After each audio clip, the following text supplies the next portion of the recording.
Roy Jones and Antonio Tarver match up in a long-awaited light heavyweight championship showdown. The rivalry between these two Floridians dates back to Jones's amateur heyday in the 1980s and resurfaced in the aftermath of Jones's dominating win over John Ruiz for a heavyweight title belt last March. How much do I have to go through? Who do I have to beat in order for me to get my opportunity at history? I'm going to give him, before I retire, his ass is mine. For Tarver, the bout with Jones is the fight he has always wished for. I worked all my life for this opportunity, and Roy Jones knows that I am a hungry fighter. I'm destined for greatness, and he's just a piece of this puzzle. The former Atlanta Olympian has only recently begun to fulfill lofty expectations. 5 big left hands by Antonio Tarver. A devastating knockout victory in a rematch against Eric Harding and a dominant decision victory over Montel Griffin have established Tarver as the top 175-pound fighter not named Roy Jones. Roy Jones, come on, baby. You next, Roy. You next, baby. You can't run now. If he really think he wants on me, we're going to find out. Because I'm finna go find out how much me he want. After his easy victory over Ruiz last March, Jones, in a surprising move, steps back down in weight in an attempt to reclaim the 175-pound titles he left behind. But it's not just the belts Jones wants, it's Tarver, too. You know, he can talk, he can call names, he can do all that. That's not why I'm kicking his ass. I'm gonna kick his ass because I told him a long time ago I'm gonna kick his ass when he get to the top. The time for talk is almost over. Next Saturday night, Roy Jones and Antonio Tarver finally face off in what many expect to be the toughest test of Jones's light heavyweight career. I call this fight is the changing of the guards. We'll have a new face in boxing come November 8th. I don't judge people by what they say, I judge by what you do. Yeah, you do a lot of talking. Can you kick my ass? I doubt it.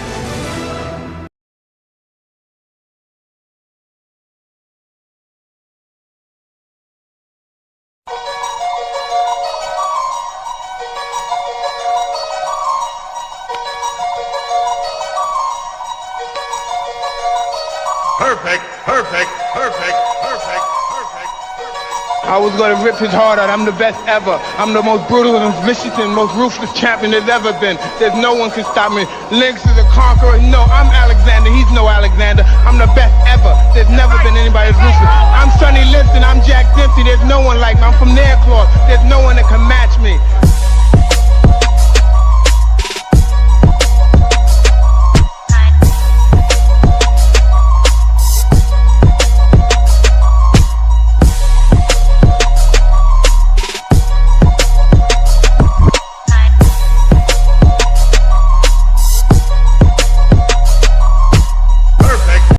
What's good? It's the right-hand man from the land, Carl Cleveland, coming at you this month's installment of Carl's Corner. And we will be discussing a somewhat, it wasn't controversial fight. First fight between Antonio Magic Man Tarver and Pensaconia's finest. You know, Mr. Y'all must have forgot himself, Roy Jones Jr. You know, this fight is it's the fight that started off their trilogy. Took place November 8, 2003, in Mandalay Bay, Las Vegas, Nevada, man. This fight is matching two Olympians from Florida. Roy, 88 Olympics, he got the silver, got cheated, got the silver medal. And I think Antonio won the bronze at the 96 Olympics, man. This fight had a pretty decent build-up where Antonio just was coming at Roy after he won the heavyweight championship. Just dogging him, trying to get this fight, man. He talked his way into this fight. So we're going to be able to see if he talked the talk, if he could walk the walk. Now, you know, round one started off slow like, you know, most major boxing events at this caliber. When you got two high-level fighters coming in against each other, they take that first round as normally a filler round, man.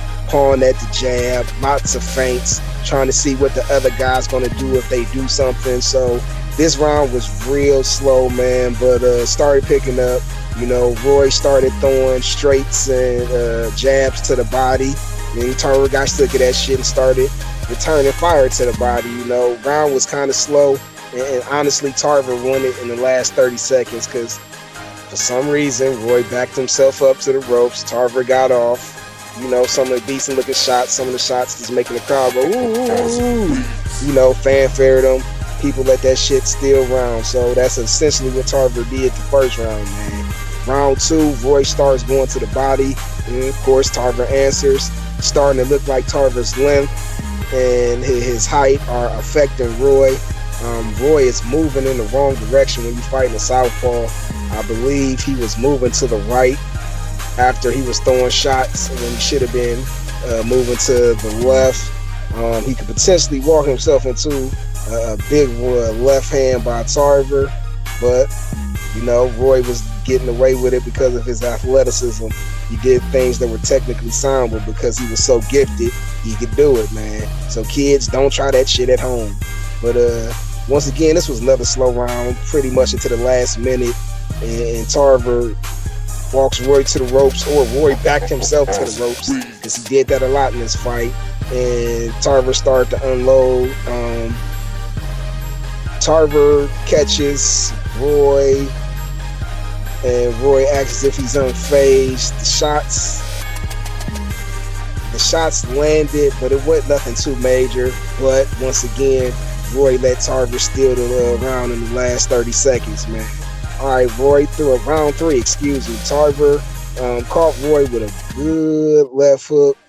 No, excuse me, Roy taught Carver. He caught Tarver with a good left hook, and he kept using the jab as a measuring stick, man. This round was kind of slow with neither fighter really throwing much, but Roy, they weren't throwing with conviction, but Roy was content, landing a couple shots. Blows, nothing too major, but it was enough to win the round. Like I said, this round was kind of slow, but once again, Tarver didn't do anything because Roy didn't back himself into the ropes. So Roy won that round, man. Round 4, you can start noticing the body work that Roy was doing. He was going so much to the body that Antonio Tarver lowered his guard to the point of his elbows was covering his rib cages, man. And once you see that going, that sets up stuff coming over the top, man. Roy started landing straight rights. Like I said, Roy was really unconventional, even though against a southpaw fighter, straight rights are something that you should be landing. Roy was coming in with lead left hooks like he always does. He was trying to do the left hook, right hand, but Roy started to look like he was getting his rhythm in the 4th round. Once again, Tarver tried to do that old Sugar Ray Leonard trick and steal the round in the last 30 seconds, but it really wasn't enough, man. He wasn't successful these last 2 rounds trying to do that as he was the first 2 rounds. So basically, after 4 rounds, I got it even, and it's funny that my scorecard matched, like, I believe damn near identical to Harold Letterman's scorecard on that HBO telecast that night. Round 5, it's one of those rounds again where it wasn't much action. Pretty much pawn with the jab. Nothing major happened. This was another round where, in my opinion, Roy won it with his body work and a couple of straights that he landed to the head, because Tarver really wasn't doing anything, man. Round 6, it's pretty much the same, where Roy controlled the round until he backed himself into the ropes, and Tarver got a couple free shots, man, but it really wasn't enough for Tarver to win the round. So after 6, man, you got a competitive fight, but you got Roy clearly on top, man. Round 7, I don't know why, but it starts by Roy backing himself to the ropes, and Tarver landed a couple shots, but Roy returned the favor with a 1-2 and a right hook to the body. Roy's punches were the flashier punches, and the punches that were landing crisper and cleaner.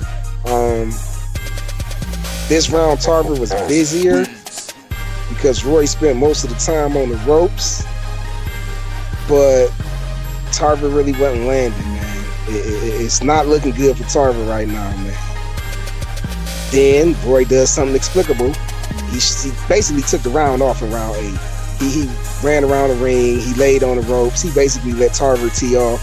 It got to the point where either Roy was extremely tired or he was trying to pull a rope-a-dope against Antonio Tarver. Because, man, it's like, Roy, you too talented to be doing that. But this is where that weight drain, that weight drop that he had coming from heavyweight, the previous fight, dropping all that muscle, coming back down to 175 could have affected him, man. Because this was probably the slowest I've seen Roy Jones look. Even though in this fight he was faster than Tarver, but he still looked slow when you compare him against himself, you know.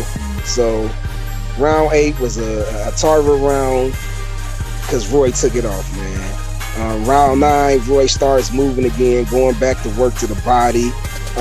Only got hit when he backed himself into the ropes the last 30 seconds of this round. When Roy kept the fight in the center of the ring, he was faster than Tarver.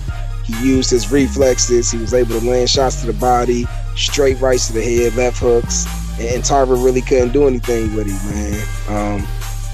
10th round, though. This was an interesting round on a couple fronts because Tarver landed a fucking hellacious left, straight left at about, I think, 2 minutes and 20 seconds left in the round.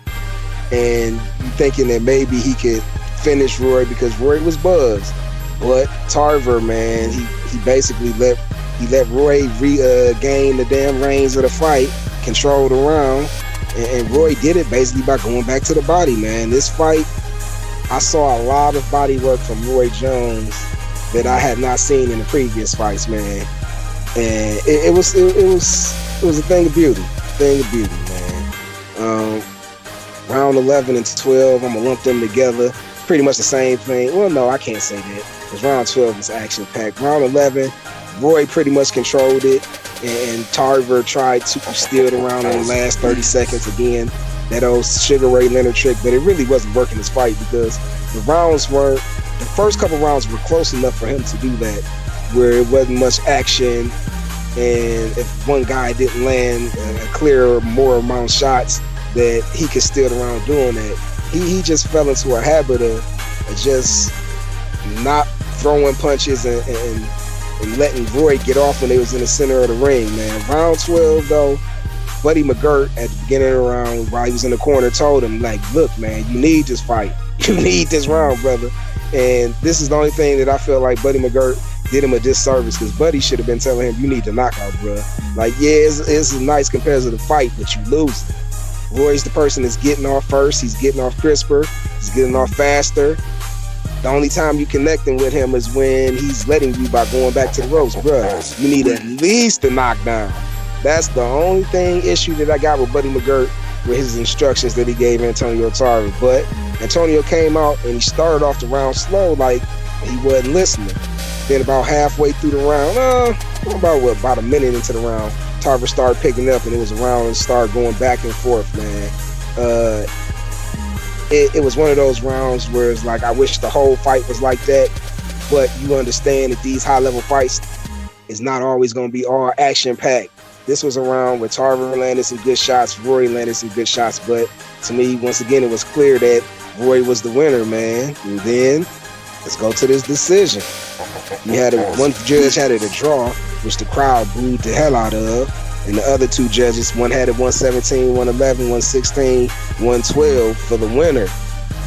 And once again, the light heavyweight champion of the world, Roy Jones Jr., man. If you would have seen how Antonio Tarver reacted to this fight, you would have thought this was Lennox Lewis, Evander Holyfield 1, where Lennox clearly got robbed and they called it a draw. Tarver made this a competitive fight, but he didn't win this fight. So I was talking, and I'm trying to figure out how the hell he got the rematch off this performance. Either he had it in the contract or like my man Chuck P said, he was such a good talker, he was able to talk himself into another fight because he did a lot of promotion for that first fight. You know what? That's probably what it was, because he talked his way into that fight and just didn't deliver when it got there, man. So, Roy Jones Jr., the winner. I want to thank y'all for listening to this installment of Carl's Corner, man. If you're not already a member of the Ville, I don't know what you're waiting for. Hit that subscribe button, hit that notification bell, so you can be informed and entertained with this boxing news. I want y'all to be on the lookout for next month. I think I'm going to do Andre Ward, Sergey Kovalev first fight. So that's going to be the next installment of Sir Carl's Corner, man. Be on the lookout.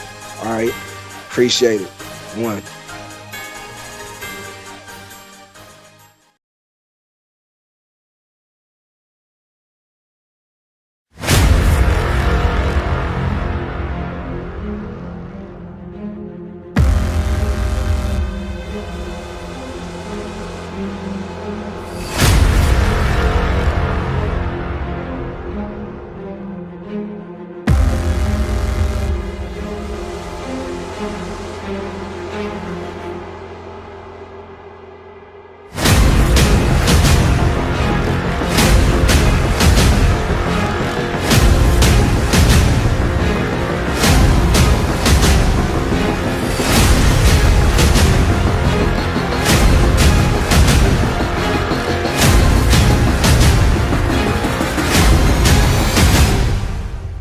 potentially be you and Andre Ward. It's being discussed for next year.